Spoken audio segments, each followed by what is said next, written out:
자, 저번 시간에 이어서 오늘 호흡기 한번 볼게요. 자, 저번 시간에 소화계에 대해서 좀 자세하게 알아봤고요. 자, 오늘은 호흡계를 좀 알아볼 건데,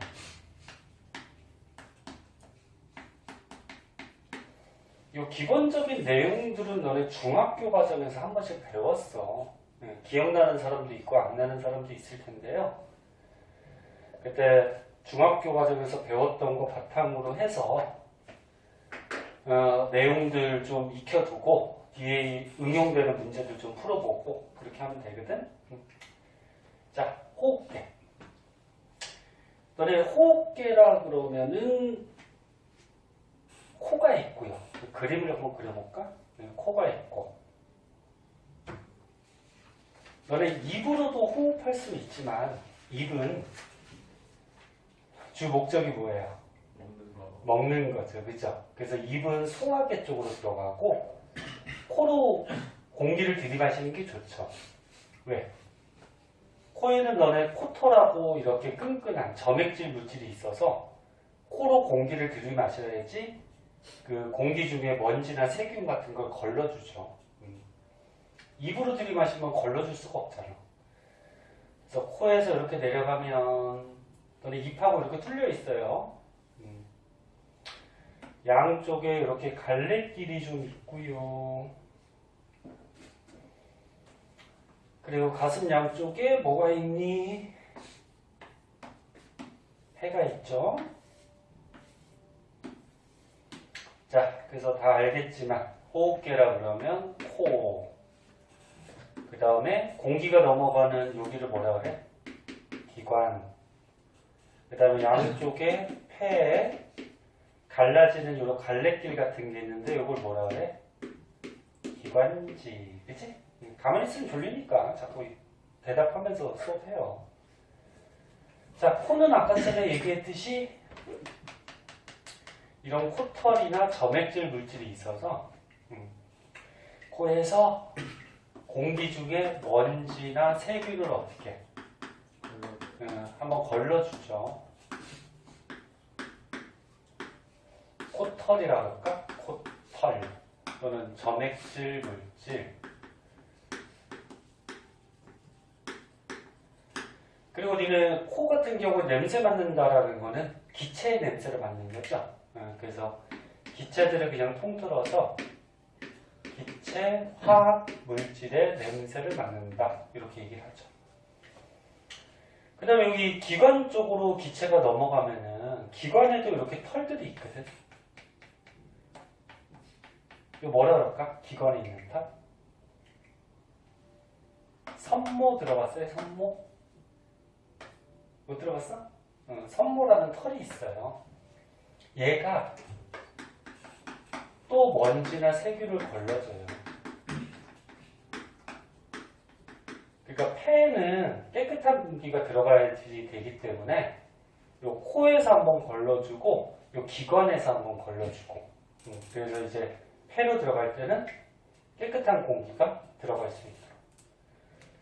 그리고 지금 바깥이 춥거나 덥거나 간에 코 속, 그 다음에 기관까지 넘어오면서 이 공기의 온도를 어떻게 사람의 체온하고 똑같이 맞춰주게 되겠죠. 그래서 체온하고 같은 온도의 공기가 폐로 이렇게 공급되게. 그 다음에 기관지는 그냥 폐가 양쪽에 있기 때문에 나눠지는 그냥 갈래길이라고 생각하면 되고 뭐 큰 기능은 없어요. 그 다음 폐가 중요하죠. 너네 폐에 보면은 이렇게 포도송이 같이 수많은 세포들로 되어 있는데 폐에 있는 세포를 뭐라 그러니? 페포라고 그러죠. 페포.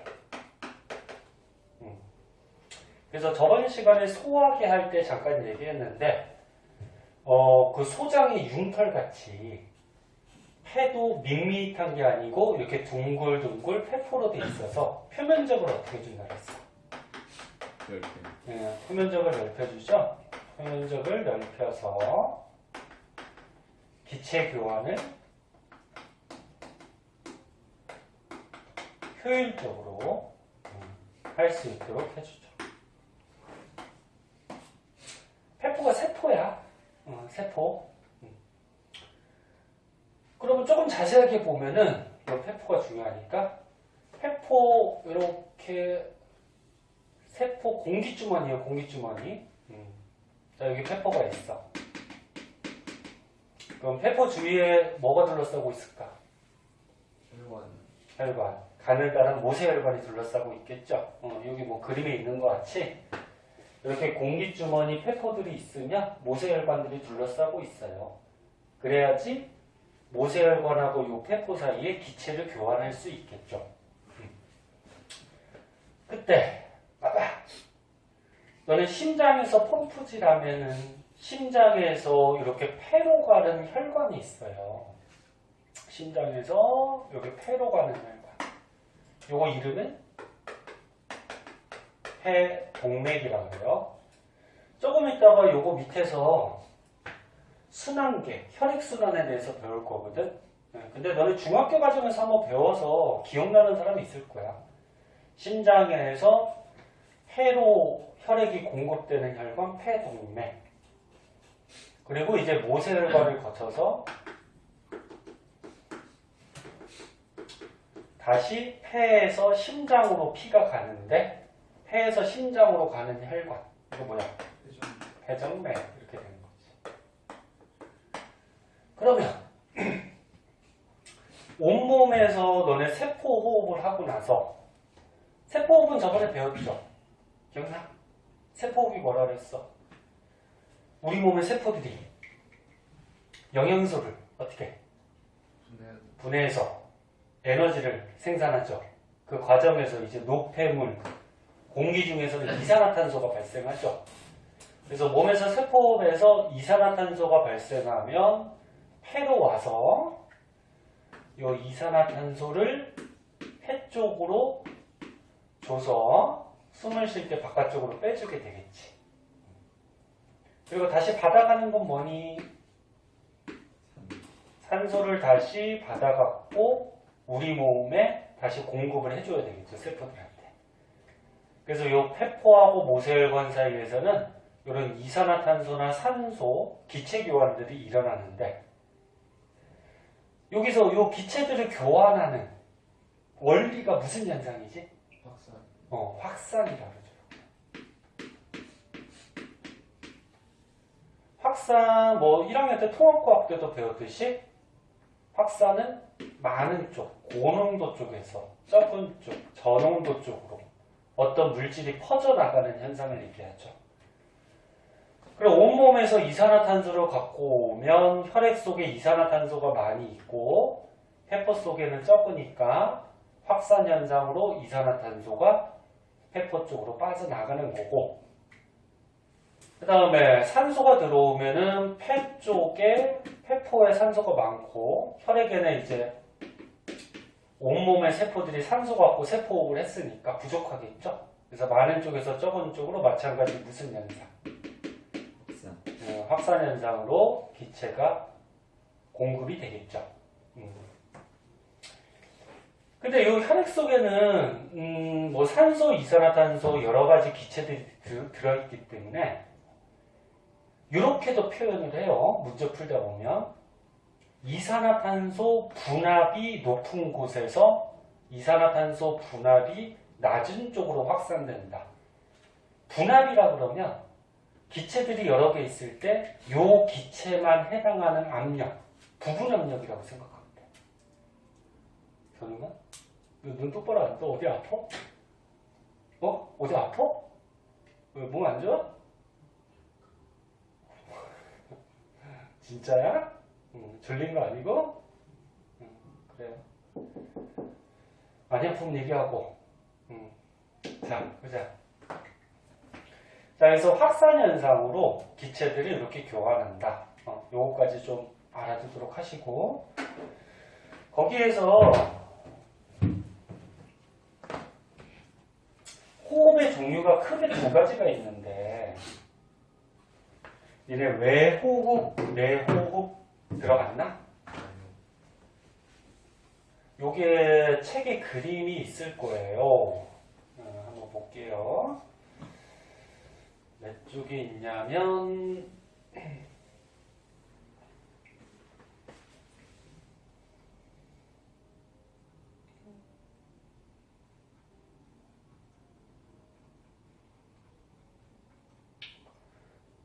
저기 있다. 51쪽에 있는데, 너네 뭐, 칠판을 보던지, 아니면 책을 꺼내보던지.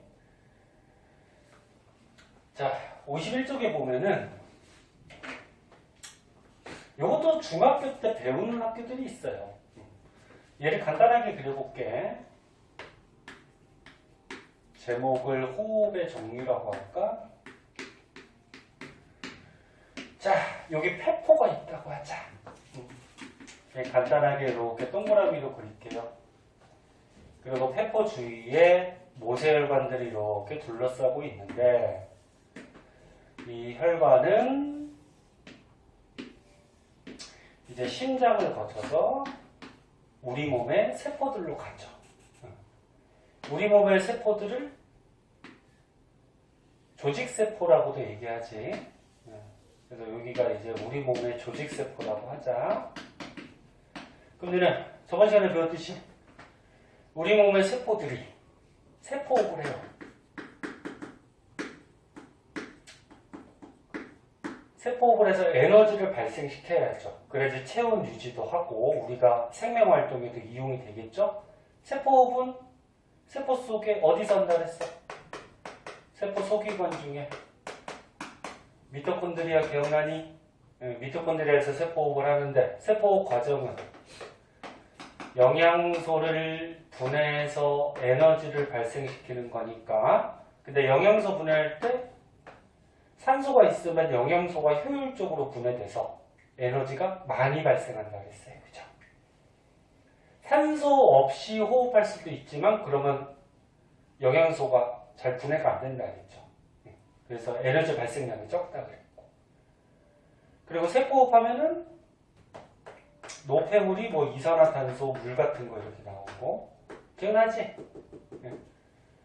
자, 그럼 세포들이 세포호흡을 하려면 혈액에서 산소가 공급이 돼야 돼요. 그리고 세포호흡한 결과 기체 중에 이산화탄소는 다시 내보내야 되겠지. 그러면 아까 배웠듯이 숨을 쉴 때 바깥쪽에서 산소를 흡수해서 모세혈관으로 공급시켜서 혈액순환을 따라서 산소가 심장을 거쳐서 세포로 공급이 되겠죠. 그럼 산소부터 먼저 보면 여기서 기체가 혈관 쪽으로 갈 때 무슨 현상? 확산이죠. 기체교환은 확산이야. 많은 쪽에서 적은 쪽. 그러면 페포 쪽이 고농도. 그 산소의 분압이 높은 거죠. 그 다음에 혈관 쪽이 저농도. 산소의 분압이 낮은 거고. 그리고 심장을 거쳐서 세포 쪽으로 갔을 때 여기는 혈관 쪽이 산소의 농도가 더 높아야 되는 거지. 그리고 여기가 낮아야지 확산으로 기체들이 퍼져나가겠죠. 그래서 뭐 문제 같은 데는 이렇게 요 산소의 분압이 숫자로 나오기도 할 거예요. 세포에 뭐 158, 혈관에 100, 그 다음에 세포는 더 낮아야지. 그래야지 확산에 의해서 퍼져나갈 거. 그치? 그리고 세포는 당연히 산소의 양이 적겠죠. 세포호흡할 때 자꾸 쓰니까. 자, 그러면 이제 이산화탄소를 세포호흡에서 노폐물 이산화탄소가 생기면 내보내야 되죠? 그럼 이산화탄소는 세포가 농도가 높고 그 다음에 혈관이 어때? 농도가 낮고 이제 확산 현상으로 퍼져나가서 심장을 거쳐서 이산화탄소를 가지고서 세포로 다시 빼주면 숨 쉴 때 나가겠죠? 그리고 여기는 세포하고 모세혈관 중에 이산화탄소 분압이 어디가 더 높다는 얘기? 모세혈관이죠. 그리고 세포가 분압이 낮고. 됐죠? 자, 그리고 산소를 많이 포함한 혈액이 있어요. 좀 이따 혈액순환할 때 다시 얘기하겠지만 산소가 풍부한 혈액을 뭐라 그러냐면 동맥혈이라 해요. 동맥혈. 산소가 풍부한 피. 동맥에 흐르는 피가 아니야. 동맥혈은 산소가 풍부한 피. 요 밑에 혈액 같은 경우에는 산소가 이제 조직세포에서 쓰였잖아요. 그치? 그럼 얘는 산소가 어때? 적어요. 산소가 부족한 피는 정맥혈이라고 해. 정맥이 흐르는 피가 아니야. 이름이 이렇게 돼. 춘리? 성웅이. 괜찮아? 쉬운 거 아니야? 자, 이것도 알아두고. 그리고 호흡의 종류 중에 요거. 회포하고 모세혈관에서 이렇게 기체 교환하는 호흡이 있는데 요거를 외호흡이라고 하죠. 어디? 회포하고 모세혈관. 여기에서 기체 교환하는 거. 그리고 조직세포하고 모세혈관에서 기체 교환하는 호흡은 뭐라 그래? 내호흡이라고 얘기해요. 뭐 이름을 묻지는 않겠지만 요 폐포가 이제 바깥쪽하고 통해져 있으니까 바깥 외자 외쪽으로 보면 되고 세포들은 몸 안쪽에 있죠. 그래서 뇌 쪽으로 보시면 되고 이것도 가끔 문제에 나오는 것들이니까 알아두도록 하시고 자 그럼 다시 앞으로 가서 이제 순환계 한번 보자.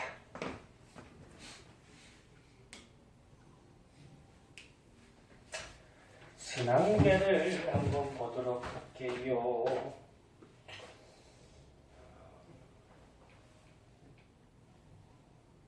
몇 쪽이냐? 이게 더 빠르겠다. 몇 쪽이니? 47쪽. 47.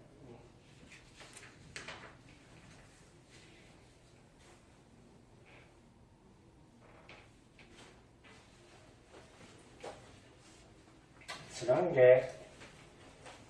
자, 순환계라 그러면은 이제 혈액순환하는 곳을 얘기하는 건데, 혈액이 온몸에 순환해요.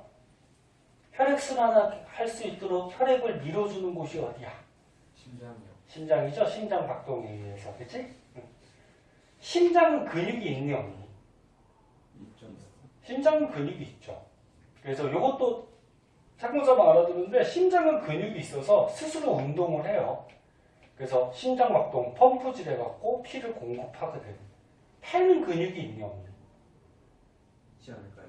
폐는 근육이 없어요. 폐는 근육이 없어서 스스로 운동을 못해. 그래서 너네 폐 앞에 뼈 있죠? 무슨 뼈? 갈비뼈. 그리고 폐 밑에 이렇게 가로막 또는 횡격막이라고 그러는데 이 막이 있어요. 그래서 폐는 근육이 없어서 스스로 운동 못하고 갈비뼈나 가로막의 운동에 의해서 폐는 움직여요. 커졌다 작아졌다. 네? 근육이 없어요. 그렇게 생겼네? 응? 그렇게 생겨 먹은 걸 어떻게 하겠어? 왜 없냐 그러면 뭐 할 말은 없죠. 폐는 근육이 없어도 아까 얘기했듯이 갈비뼈나 요 가로막으로 운동이 가능하니까. 그리고 만약에 폐에 근육들이 붙어 있다라고 하면은 이것도 폐포니까. 요 폐포하고 모세혈관에서 기체 교환이 조금 힘들지 않겠니? 네?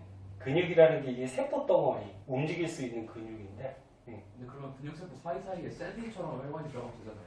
샌드위치처럼? 네. 근데 그렇게 따지면은 뭐 예를 들어서 왜 사람은 꼬리가 없어요? 뭐 그러면 응? 꼬리가 있으면 더 좋을 거 아니야. 나무 같은 데 감고 올라갈 수도 있고.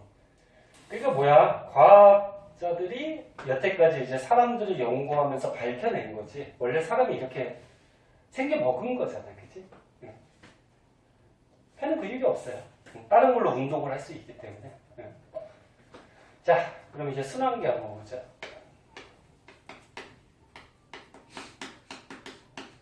순환계라 그러면 혈액순환계를 얘기하는데 여기 보면은 지금 복잡하게 그림이 나와 있는데 뒷장에 이제 간단하게 그림 나오는 것들도 있어요. 그거를 볼까? 에이 괜히 넘겼다 이거. 그림 보면은 아까 거기 51쪽에 이거 좀 알아두는 게 좋아요. 문제 같은데 응용돼서 나올 수 있으니까 간단하게 그릴게요. 자, 심장이 있어요.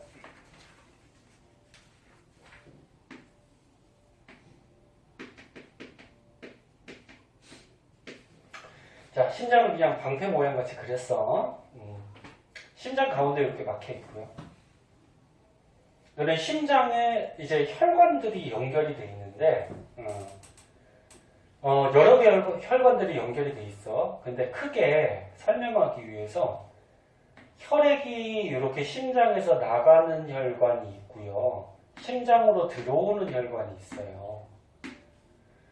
물론 이렇게 4개만 있진 않아요. 더 있어요.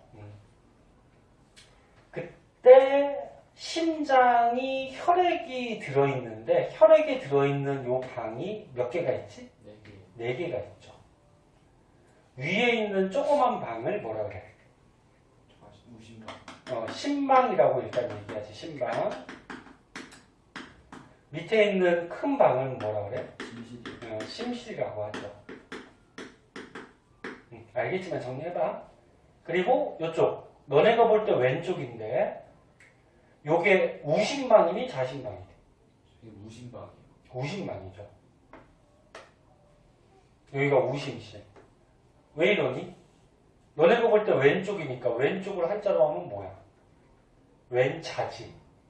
그러면 좌심방, 좌심실로 해야 되는데 이 심장이나 책이 또는 너네 시험 볼 때 시험지가 자기 심장이라고 생각하는 거. 그럼 이거 봐봐. 칠판 책이 자기 심장이야. 봐봐. 여기 많이 여기 볼 거 없고 여기 막 자기 심장이라고 생각하면 이쪽이 오른손이거든. 그래서 자기 심장이라고 생각했을 때 오른쪽이니까 우심방, 우심실 이렇게 들어가는 거야. 그럼 이쪽이 어떻게 돼? 이쪽은 왼쪽이 왼쪽, 선생님 지금 왼손. 그래서 이쪽은 좌심방 뭐가 돼? 좌심실 이렇게 들어가죠. 그리고 너는 심실이라고 그러면은 펌프질 했을 때, 즉 심실이 수축했을 때 혈액이 나가는 쪽의 방을 심실이라고 하고, 그 심장에서 혈액이 나가는 혈관, 이거 뭐라 그래? 동맥이라고 하죠. 동맥. 심장을 기준으로 보는 거야. 심장에서 혈액이 나가는 혈관, 동맥. 그럼 이제 이 심방 쪽으로 혈액이 들어오거든. 그럼 들어오는 혈관을 뭐라 그래? 정맥이라고 하죠. 그리고 심방으로 혈액이 들어와서 심실 쪽으로 내려와서 다시 나가는 거거든.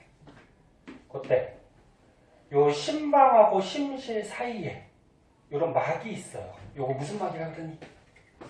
판막이죠. 판막. 색깔이 좀 잘 보일 만한데. 그래서 판막의 역할은 뭐야? 혈액이 여기로 내려가야 돼. 거꾸로 올라가면 안 돼요. 그 거꾸로 되겠죠? 그래서 혈액에 뭘 방지해줘? 역류를 방지해주는 막이 판막이에요. 얘 구조를 보면은 아래쪽으로는 잘 혈액이 내려갈 수 있도록 구조가 돼 있고, 거꾸로 올라오려고 그러면 막혀요. 이렇게 생긴 거죠? 이렇게. 동그랗게. 내려갈 땐 잘 내려가. 근데 올라오려고 그러면 이렇게 막혀버리죠. 네? 요것도 참고삼아 알아두세요. 판막이 어디에 있냐면은, 지금 어디에 있니? 심방하고 어디? 심실 사이에. 심방하고 심실 사이에 있어요. 여기에 있고, 그 다음에 여기도 판막이 있어. 여기. 여기가 어디니? 심실하고 동맥 사이. 여기서 혈액이 나가야 되는데 잘못하다 거꾸로 들어오면 안 된단 말이야. 근데 여기는 혈압 때문에 거꾸로 들어오지는 않는데, 자, 그래서 어디? 심실하고 어디? 동맥 사이. 그리고 너는 혈관 중에 판막이 있는 혈관이 하나 있죠. 동맥, 모세혈관, 정맥 중에 어디에 판막이 있죠? 정맥? 정맥이 있어요. 여기. 왜 정맥이 있는지 이제 보자. 봐봐. 여기 우리 몸에 이제 폐가 있다 그러자. 폐가 있고, 그 다음에 여기 우리 몸에 이제 세포들, 조직세포가 있다라고 하자. 그래서 그림을 그냥 간단히 보는 거예요. 그럼 여기 우심실에서 나간 혈액은 폐로 가요. 폐로 갔다가 여기로 다시 되돌아와서 심장으로 들어가요. 그럼 이 동맥은 폐로 가는 동맥이니까 뭐라 그래? 그냥 폐동맥이라고 그러고, 그럼 이 정맥은 폐에서 오니까 부정맥. 폐정맥. 그래서 너네 아까 처음에 폐포 있다 그랬잖아. 네. 폐포에 들어오는 혈관이 폐동맥이었어. 그리고 폐포에서 다시 나가는 혈관이 폐정맥이었어요. 그리고 좌심방으로 들어왔다가 좌심실로 내려가서 다시 펌프질하면은 이 혈액은 우리 몸으로 가요. 몸에 있는 세포들로. 예. 그리고 몸으로 가는 거니까 무슨 동맥? 대동맥이라고 그러죠. 그리고 몸에 갔다가 다시 심장으로 이렇게 들어오는 혈관. 이거는 대정맥. 이렇게 되는 거죠. 그럼 아까 혈관 중에 어디에 판막이 있다고? 정맥. 정맥이 군데군데 이렇게 판막들이 있어요. 이유가 왜 그럴까? 혈액이 온몸을 돌다 보면, 마지막이라서. 그치. 들어올 때쯤 되면은 피의 속도가 느려질 수가 있죠.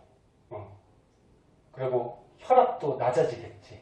혈압은 너네 요 심장에서 펌프질에서 압력이 생기는 거니까, 그럼 잘못하면 혈액이 거꾸로 갈 수 있죠. 그래서 그런 걸 방지하기 위해서 혈관 중에는 정맥이 있어요. 신기하죠? 사람. 자, 그때 혈액순환은 크게 두 가지가 있죠.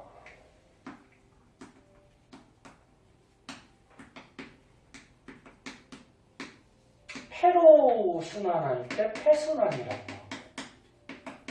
우리 몸으로 순환할 때는 뭐라 그래? 온몸 순환, 뭐 이렇게 얘기하거든. 가끔 보기 중에 요거 나올 때도 있어. 짜증나게. 폐순환의 과정. 야, 폐순환은 심장, 우심실에서 출발하지. 우심실, 폐동맥, 폐모세혈관, 폐정맥, 좌심방까지. 이게 폐순환이야. 이 순서 어떻게 외울래? 그치? 헷갈리지? 그러니까 선생님 볼 때는 요 그림 있잖아. 선생님 그려준 순서 같이 심장 먼저 그려보고, 이 그림이 머릿속에 있던지 한번 그려보면은 이게 자연적으로 외워지겠죠. 그럼 이제 온몸 순환. 여기 좌심실에서 이제 출발하죠. 좌심실, 그 다음 어떻게 돼? 폐정맥, 우리 몸의 조직세포 있는 모세혈관, 그 다음에 대정맥, 우심막까지. 이게 온몸 순환. 이렇게 되겠죠. 근데 심장이 들어갔다 나오면 왜 정맥에서 동맥 돼요? 동맥에서 정맥이 되냐고? 네. 혈관이? 심장에서도 산소 얻을 수 있어요. 아니. 그럼 아, 선생님 아까 처음에 동맥혈하고 정맥혈은 뭐라 그랬어? 동맥이 산소 많은 거고. 아니. 동맥이 아니고 동맥혈이라고 적어줬잖아. 동맥혈. 아, 네. 그럼 여기 설명해 줄게. 이제 봐봐. 여기 보세요. 너네 이 가운데를 이렇게 뚝 잘랐을 때,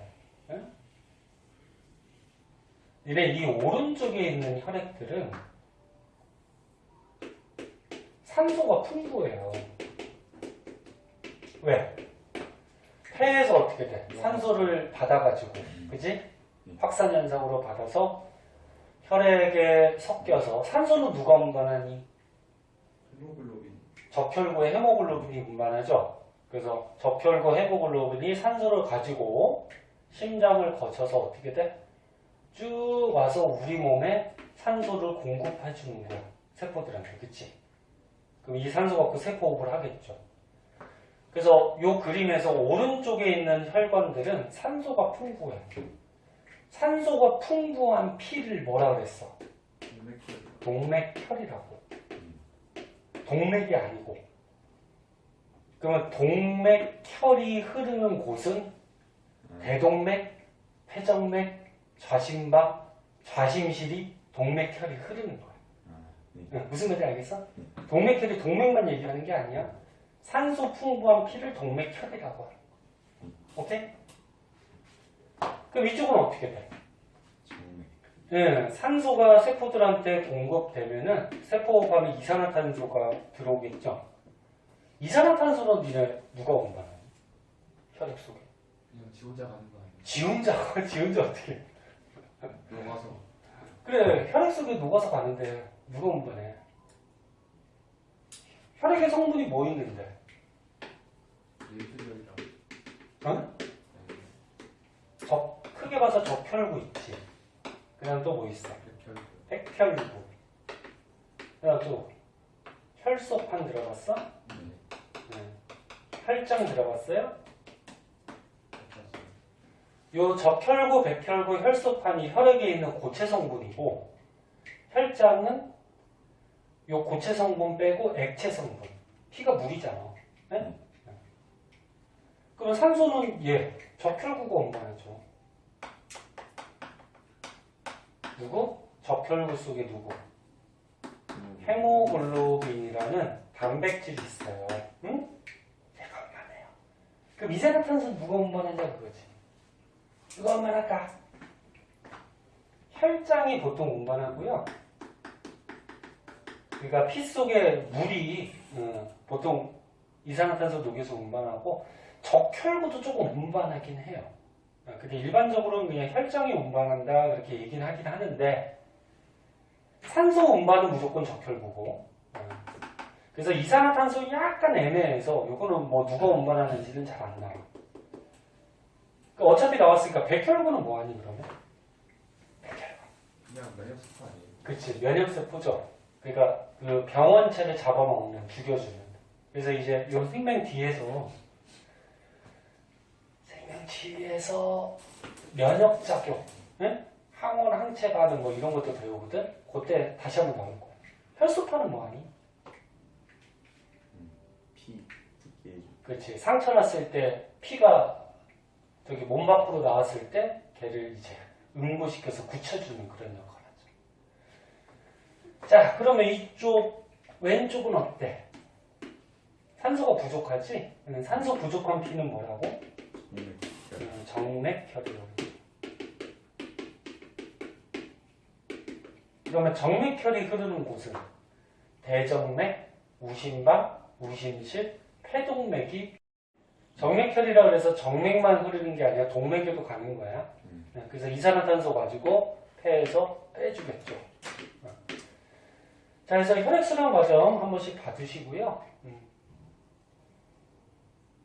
그리고 아까 요거 기체 교환하는 거는 확산이라고 얘기했고, 자, 혈액순환 요 정도 좀 봐두시면 될 것 같고, 그런 게,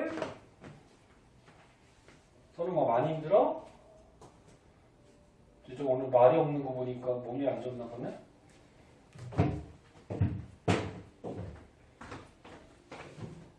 몸 많이 안 좋을 때는 얘기하세요. 그럼 하루 쉬어야지. 영상 찍어 놓을 테니까 다음날 좀 더 보고 공부하든지 선생님하고 시간 맞으면 좀 보강하든지 하면 되니까. 자, 그 다음 이제 배설계라 그래서 48쪽에 한번 볼게요. 배설계.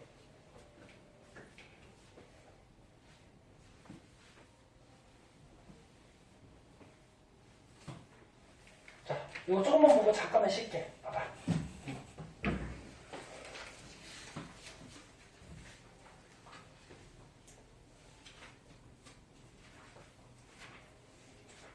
자, 배설이 뭐니, 배설?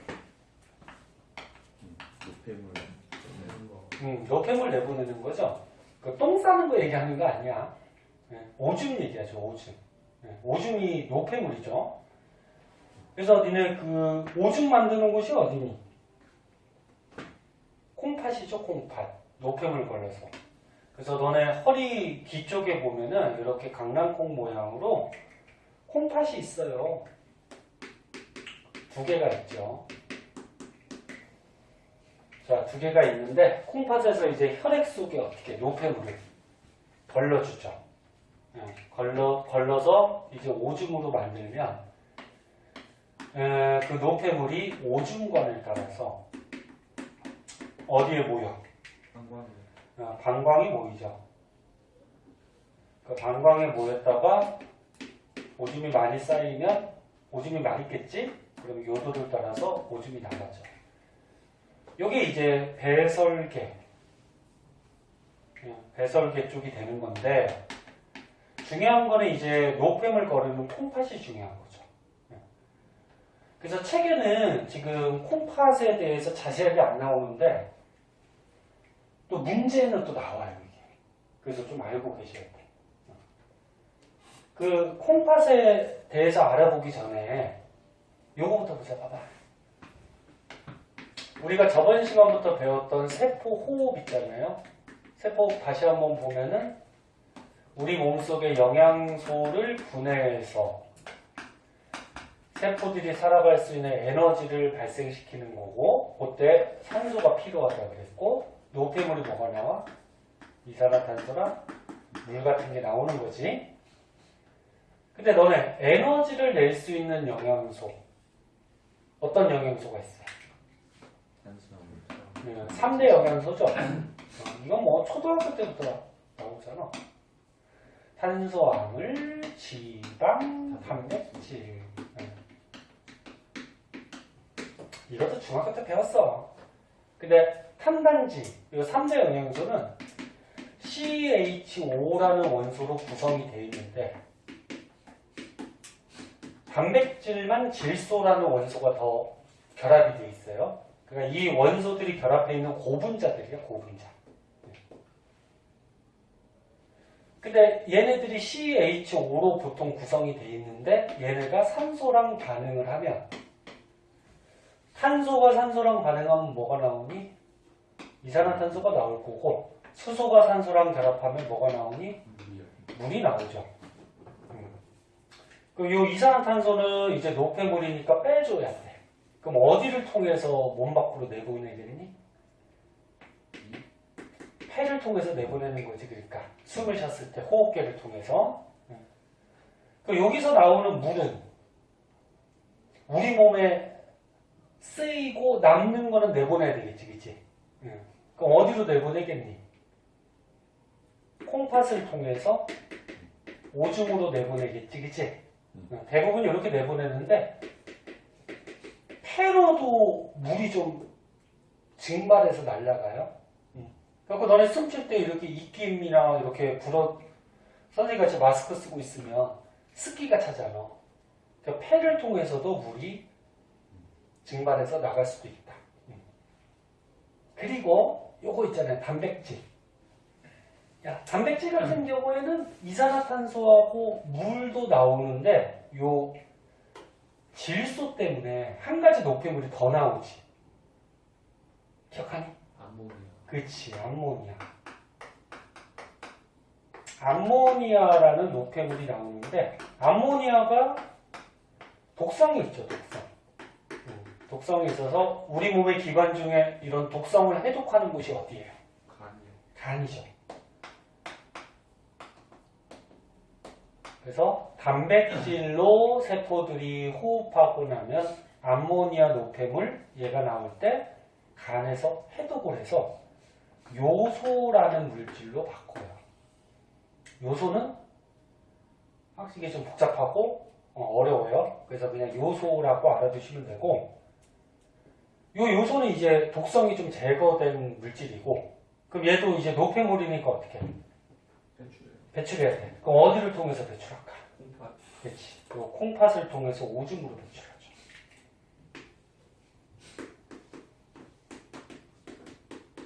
그리고 요것도 참고삼아 알아두세요.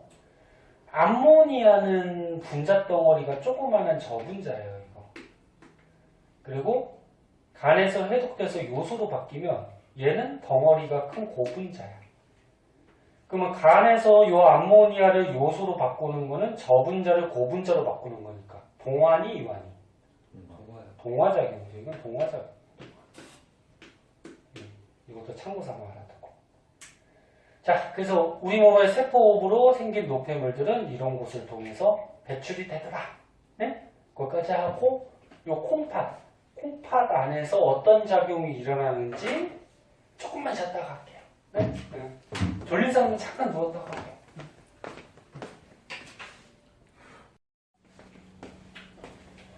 자, 대설계 콩팥이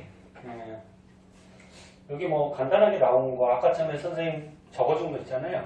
그걸 그림으로 이렇게 표현한 건데 볼 수 있겠죠, 이거는. 한 단지 영양소를 가지고 세포들이 호흡하면 에너지가 발생하는데 에너지를 그 당시에 쓰기도 하지만 ATP로 저장한다 그랬죠? 그래서 ATP가 에너지 저장 물질. 기억나지? 그리고 세포호흡하고 노폐물들이 나올 때 이산화탄소는 폐, 물은 폐나 콩팥. 그 다음에 암모니아 나오면 요소로 전환해서 콩팥을 통해서 내보낸다. 자, 콩팥에서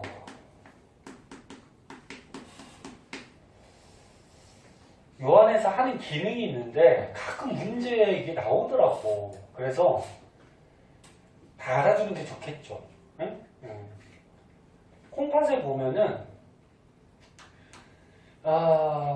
간단하게 그냥 이렇게 우리가 중학교 때 한번 배웠던 간단한 구조적 그림으로 한번 봅시다.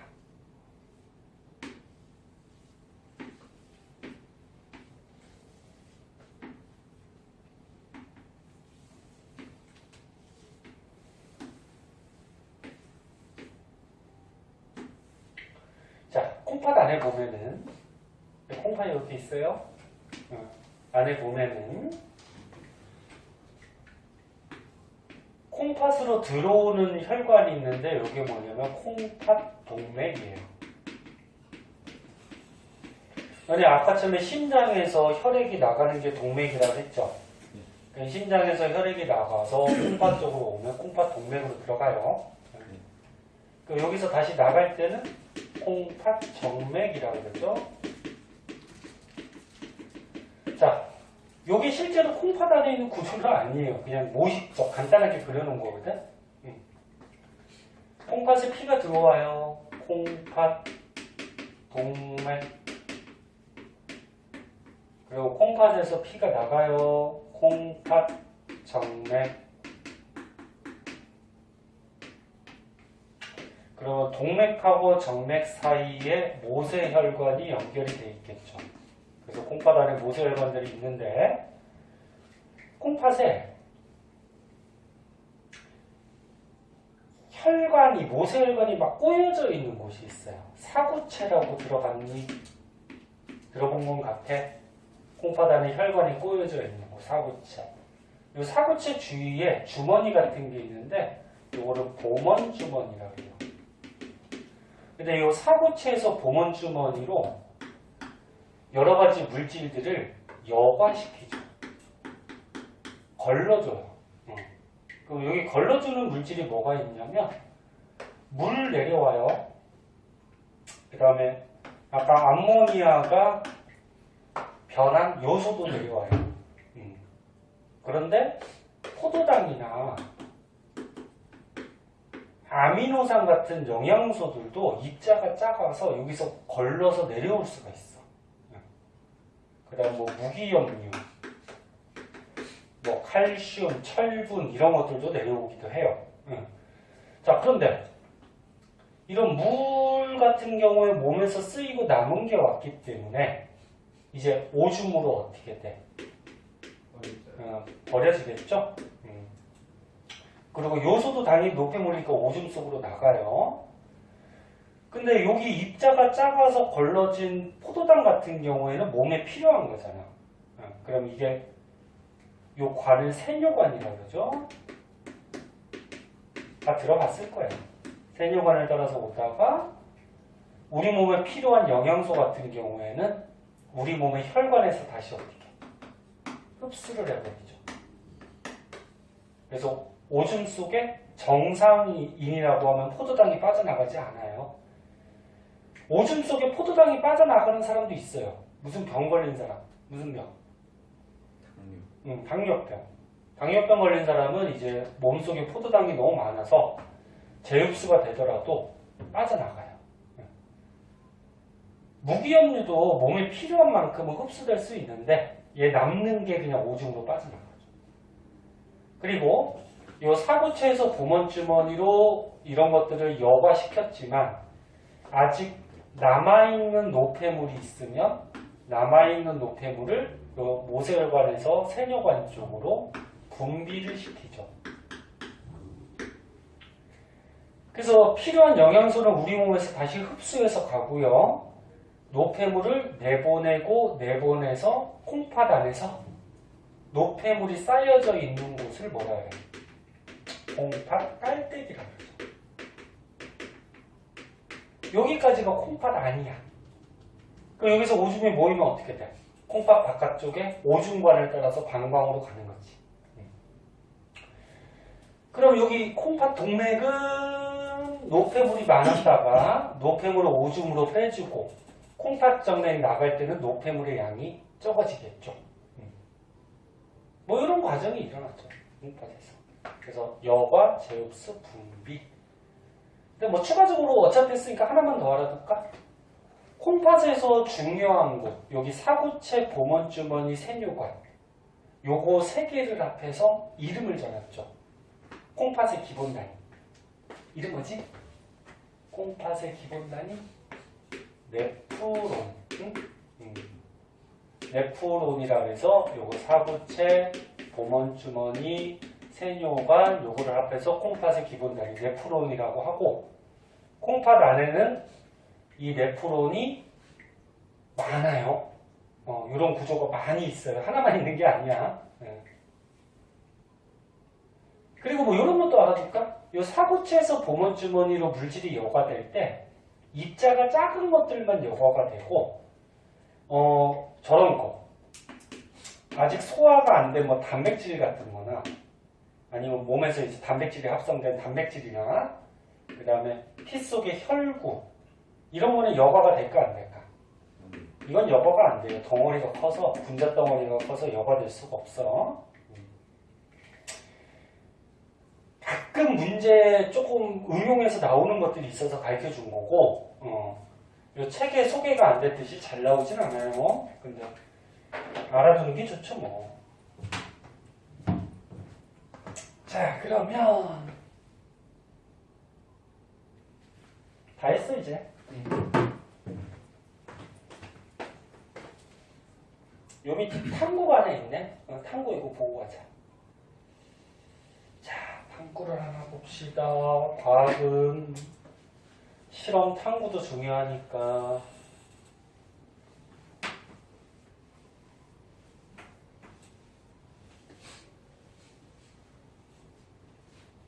자, 보자. 아이고, 몸이 안 좋아서 그냥 보는 사람이 안쓰럽네. 그니까 선욱이가 이렇게 조용하지 않았는데. 준서야, 네. 선욱이 많이 아프냐? 모르겠어요. 모르겠어? 자, 봅시다. 콩즙으로 오줌 속의 요소 확인하기 그렇게 되어 있어요. 콩즙. 콩즙은 말 그대로 콩을 갈아 놓은 즙이야. 콩즙으로 오줌 속에 요소가 있는지 요소를 확인할 수 있는 방법이 있어요. 자, 여기에서 이제 실험 보기 전에 기본 지식으로 좀 알아둬야 될 게 있거든. 콩즙 속에 유레이스라는 효소가 들어있거든. 뭐라고? 효소가 뭐라고? 유레이스. 이름 좀 알아두고. 얘네 그 효소들의 레이스 들어가는 것들이 많죠. 아밀레이스, 뭐 펩티데이스, 뭐 이런 레이스 들어가는 게 많죠. 콩즙에 유레이스라는 효소가 들어있어요. 효소는 뭐지? 물질 대사를 어떻게 한다? 빠르게 하도록 도와주는 물질이라고 했죠. 그리고 여기 BTB 용액이 나오죠. BTB 용액 너네 통합과학 때 한번 배웠죠. BTB 용액이 지시약인데 얘가 산성, 중성, 염기성일 때 색깔이 달랐잖아. 색깔이 어떻게 되니? BTB 용액 지시약 색깔이 노, 초, 파. 무지개 색깔이지. 빨주, 노초파. 그러니까 중성일 때 원래 색깔이 녹색. 근데 산성이 되면은 황색. 염기성이 되면 청색. 이렇게 바뀌는 거지. 네. 자, 요거 가지고서 이제 실험 한번 보자. 자, 철에 오줌을 받아요. 오줌을 받고 여기다가 BTB 용액을 떨어뜨렸대요. 좀 책에 막 싸지 말고 좀. 네. 너네 오줌이 일반적으로 무슨 성질 띠고 있을까? 그래서 왜? 왜 또 산성이라고 생각해? 노란색이어서. 노란색이어서. 오줌이 노란색이니까 뭐 약간 뭐 탄산음료 같니? 응. 자, 오줌에다가 BTB 용액을 넣으면 초록색이 돼요. 초록색이라는 거는 성질이 무슨 성질을 갖고 있다? 중성이요. 보통 중성을 띠고 있어요. 근데 여기다가 생콩즙을 벗대요. 생콩즙. 생콩즙 속에 뭐가 들어있다? 유레이스. 유레이스라는 효소가 있어요. 근데 생콩즙을 넣었더니 무슨 색으로 바뀌었대? 파란색. 파란색으로 바뀌었대. 여기다가 이 상태에다가 생콩즙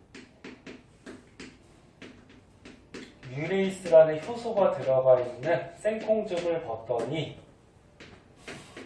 색깔이 무슨 색깔? 파란색. 파란색, 청색으로 바뀌었대요.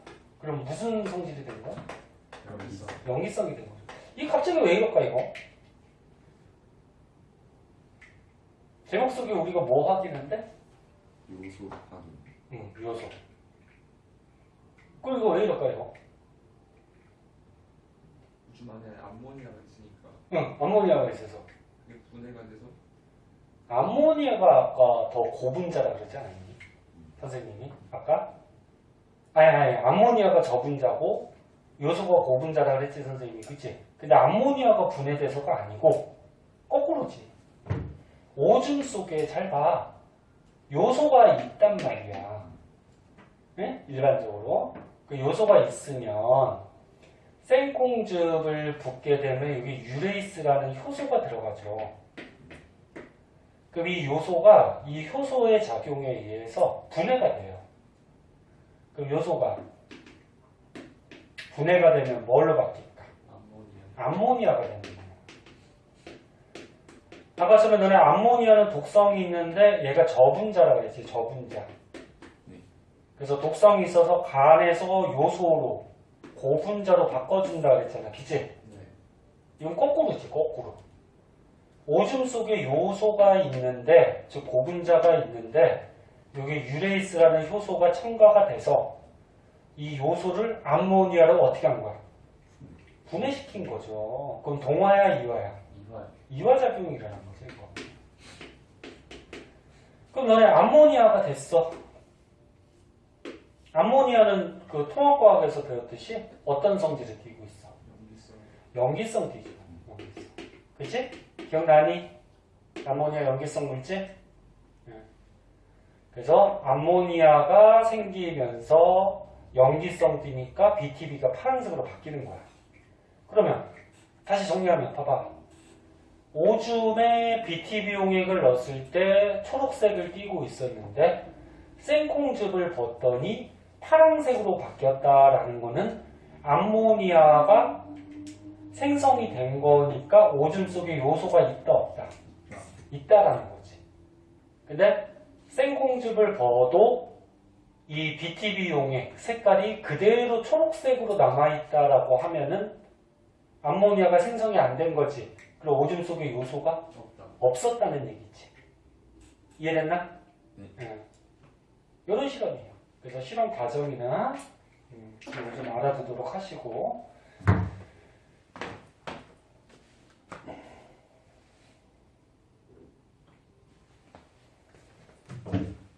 자, 그래서 이제 우리가 기관계들에 대해서 좀 알아봤는데, 요 뒤에 실험이 하나 더 나오는데 비슷한 실험이야. 오줌 있고 생콩즙 있고. 이거 한번 읽어보세요. 비슷한 거에. 자, 이제 마지막으로 49쪽에 기관계 통합적 작용이라 해서 요거는 선생님이 첫 시간 때 적어줬어요. 저번 시간에. 배우기 전에 먼저 적어줬잖아. 기관계들이 서로 영향을 주면서 함께 작용한다. 그래서 정리하면서 이제 다 배웠으니까 정리하면서 그림을 한번 그려보자.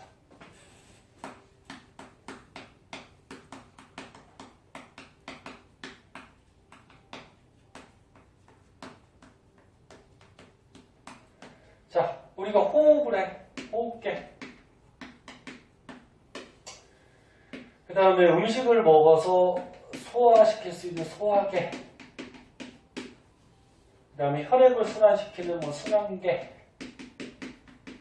그 다음에 노폐물을 배설하는 배설계. 그 다음에 우리 몸에 조직세포들이 있어요. 그러면 이런 기관계들은 주 목적이 뭐야? 우리 몸의 세포들이 뭐 할 수 있게? 세포에서 에너지를 발생시킬 수 있도록 이 기관계들이 함께 작용을 하는 거지. 그럼 세포할 때 계속 배웠듯이 뭐가 필요해? 산소도 필요하고 또 뭐도 필요해? 영양소도 필요하죠. 에너지 낼 수 있는 3대 영양소. 그럼 영양소는 음식 먹었을 때 저번 시간에 배웠듯이 소화 과정에 의해서 영양소 그 소화 요소들하고 분해되는 거 기억나? 그것도 좀 알아두세요. 소화 요소 이름이 좀 어려웠어. 그래서 영양소는 소화기에서 혈액에 섞여서 우리 몸의 세포들로 공급되고 산소는 호흡기를 통해서 혈액 속에 섞여서 공급되고 그래서 조직세포가 이제 세포호흡을 하면 뭐 노폐물하고 기체 중에는 뭐가 생겨? 뭐 이산화탄소가 생기는데 이 노폐물 대표적으로 요소 같은 거, 그치? 요소를 질소 노폐물이라고도 해요. 요소에 질소가 들어있으니까. 그 혈액 속에 섞여서 배설계로 가서 질소 노폐물 같은 요소는 배출을 하고 배설을 하고 이산화탄소는 혈액에 섞여서 호흡기에도 가서 또 내보내게 되겠죠. 그래서 이런 작용들. 뭐 어디다가 빈칸 쳐도 할 수 있을 것 같아요. 자, 그래서 저번 시간, 이번 시간 통틀어서 기관계 작용들에 대해서 좀 한번 알아봤고요. 요거 바탕으로 해서 문제에서 응용하면은 조금만 생각해서 푸시면 돼요. 그래서 어디까지 숙제? 어디까지냐? 57초까지. 어? 57초까지. 57초까지인가? 예. 혹시나 앞에 거 우리 배운 것 중에 안 푼 거 있으면 다 풀어오세요. 예, 57초까지 하시고 꼭 저기 뭐야? 모르겠는 거는 꼭 체크해서 물어보고 응? 매번 얘기하세요. 다음 시간에는 요 물질대사와 건강 요거는 금방 끝나요. 간단해서 요 끝나고 이제 신경계 쪽으로 넘어가는데 신경계 쪽은 좀 까다롭고 할 것들이 좀 있어요. 네? 자, 조금 쉬었다가 물리하도록 할게요. 잠깐 쉬었다 합시다.